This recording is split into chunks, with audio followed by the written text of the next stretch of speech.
First impression is the best impression. ആദ്യമായി നാം ഒരാളെ കാണുമ്പോൾ, ആദ്യമായി നാം ഒരാളോട് പരിചയപ്പെടുമ്പോൾ നമുക്ക് അവരെക്കുറിച്ച് കിട്ടുന്ന ഒരു ഇംപ്രഷൻ വളരെ സ്ട്രോങ് ആയിരിക്കും.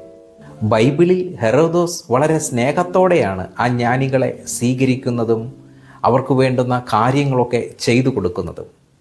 അപ്പോൾ ഈ ജ്ഞാനികൾ തെറ്റിദ്ധരിച്ചിട്ടുണ്ടാകാം ഹെറോദോസ് എന്ത് നല്ല മനുഷ്യനാണ് എന്ന്. പക്ഷേ ഹെറോദോസിൻ്റെ ഉദ്ദേശം മറ്റൊന്നായിരുന്നു. ജ്ഞാനികളിലൂടെ ദൈവകുമാരനായ ഈശോയെ കണ്ടെത്തുവാനും അങ്ങനെ ആ കുഞ്ഞു പൈതലിനെ വകവരുത്തുവാനും. നീ എപ്പോഴും ഹൃദയത്തിൽ കാത്തു സൂക്ഷിക്കേണ്ട ഒരു കാര്യമുണ്ട്. സ്നേഹത്തോടെ നിന്നോട് സംസാരിക്കുന്ന എല്ലാവരുടെയും ഉദ്ദേശം അത്ര നല്ലതായിരിക്കണമെന്നില്ല. അത് കാലങ്ങളെടുത്തേ നമുക്ക് മനസ്സിലാക്കുകയുള്ളൂ. അതുകൊണ്ട് നീ ആദ്യമേ തന്നെ എല്ലാവരെയും ഒന്നും കണ്ണടച്ച് വിശ്വസിക്കരുത്.